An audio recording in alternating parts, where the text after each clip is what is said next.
বিরতির পর স্বাগত। আবারও সক্রিয় ইডি। ইতিমধ্যেই পশ্চিমবঙ্গের বিভিন্ন জায়গায় তল্লাশি চলছে এবং পশ্চিমবঙ্গের শহরে উদ্ধার হয়েছে নগদ টাকা। এবার কলকাতার কেষ্টপুর থেকে উদ্ধার এই নগদ টাকা। রবীন যাদব নামে এক ব্যক্তির বাড়িতে তল্লাশি চালিয়ে এই টাকা উদ্ধার করা হয়েছে বলে ইডি সূত্রের খবর। বুধবার ভোরে কেষ্টপুরের রবীন্দ্রপল্লীতে হানা দিয়েছিল ইডির একটি টিম এবং রবীন্দ্রপল্লীর AF 1891 নম্বরের বাড়িতে হানা দেয় ইডি এবং ওই বাড়িতেই ভাড়া থাকতেন রবীন যাদব নামে এক ব্যক্তি। তার সন্ধানে ইডি আধিকারিকরা যায় সেই ঠিকানায়। তারপর দিনভর তল্লাশি, সেই তল্লাশির পর বেরিয়ে আসে নগদ টাকা। সে বিষয় নিয়ে এলাকাবাসী সংশ্লিষ্টদের কি বক্তব্য শুনুন। আর ব্যাংকের লোকরা এসেছিল এইটুকু বললো দিদিটা। ইডি ইডি ইডি হ্যাঁ ওই সবই আছে সে বললো না সবাই আচ্ছা, ওরা সিল করে দিয়েছিল। দিদিটা বললো তাই সিল করে চলে গেছে। উপরে থাকে তিনতলা তিনতলা। বললো তাই আমি তো ছিলাম না, বলতে পারলাম না। আপনার নাম? আমার নাম তো বললাম কণিকা। কণিকা কি? মন্ডল। আপনারা শুনলেন সংশ্লিষ্টদের বক্তব্য। সেই বিষয়ে আমি আরো বিস্তারিত জানবো। টেলিফোন লাইনে সরাসরি যোগাযোগ করার চেষ্টা করব এক্সিকিউটিভ এডিটর নীল বণিকের সাথে। একেবারে বিধাননগরের কেষ্টপুর থেকেই টাকা উদ্ধার এবং বাংলা থেকে ফের টাকা উদ্ধারের রীতিমতো কিন্তু চাঞ্চল্য। ইডির এই তৎপরতা, বিভিন্ন জায়গায় তল্লাশি এবং তল্লাশির পরেই উদ্ধার বিপুল পরিমাণে টাকা। বিধাননগরের কেষ্টপুর থেকেই উদ্ধার লক্ষ লক্ষ টাকা, প্রায় 1,85,00,000 টাকা উদ্ধার করেছে কেন্দ্রীয় গোয়েন্দারা। সে বিষয়ে আমি আরো বিস্তারিত জানবো নিউজ প্রতিনিধিদের থেকে। বাংলা থেকে ফের উদ্ধার হয়েছে টাকা এবং 1,85,00,000 টাকা উদ্ধার করেছে কেন্দ্রীয় গোয়েন্দা সংস্থা। আরো কি তথ্য রয়েছে তোমার কাছে?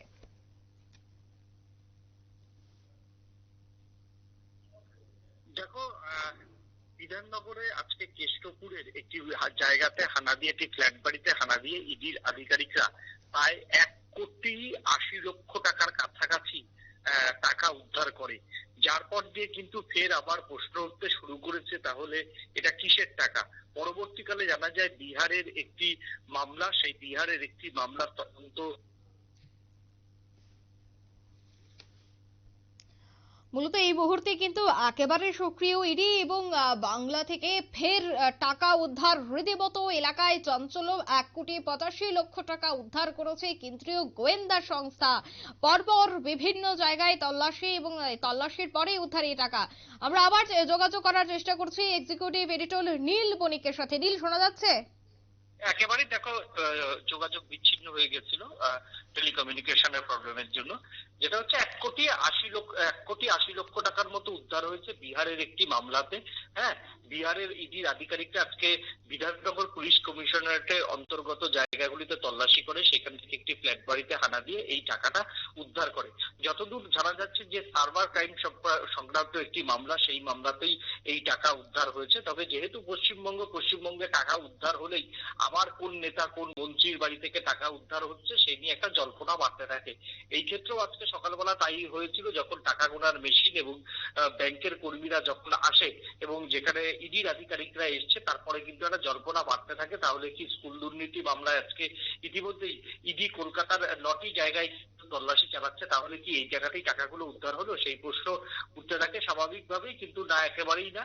এর সঙ্গে পশ্চিমবঙ্গের বা বাংলার কোনো মামলার সম্পর্ক নেই। এটা একটা বিহারের মামলার সম্পর্ক রয়েছে এবং বিহারের একজন প্রভাবশালী কারোর সাইবার ক্রাইম সংক্রান্ত একটি মামলা, যেই মামলাতে এই টাকাটা উদ্ধার করেছে ইডি। যেহেতু এখন ইডি কখনো উড়িষ্যা, কখনো পশ্চিমবঙ্গ, কখনো বিহার, কখনো ঝাড়খণ্ড থেকে, কখনো উত্তরপ্রদেশ, কখনো রাজস্থান, কখনো ছত্তিশগড় থেকে পর পর টাকা উদ্ধার হয়েছে, সেহেতু এত টাকা উদ্ধার হওয়াতে কিন্তু একটা জল্পনা বাড়ছে। তবে সেই জল্পনার এখনো কোনো অবসান হয়নি। কার টাকা, কোথাকার টাকা, কিভাবে এসছে সেটা এখনো ইডির আধিকারিকরা জানায়নি এবং পরবর্তীকালে হয়তো ইডির আধিকারিকরা তাদের যে কেস ডায়েরি, সেই কেস ডায়েরি দেখলে বোঝা যাবে এই যে টাকা উদ্ধার, সেই টাকা উদ্ধার অ্যাকচুয়ালি স্পেসিফিক কোন মামলায় টাকাটা উদ্ধার হয়েছে। অঙ্কিতা, একদমই নীল, যার বাড়ি থেকে বা যার ফ্ল্যাট থেকে এই মুহূর্তে টাকা উদ্ধার করা হয়েছে, তাকে কি পুলিশ এই মুহূর্তে গ্রেফতার করতে পেরেছে বা তার পরিচয় কি জানা গেছে এখনো?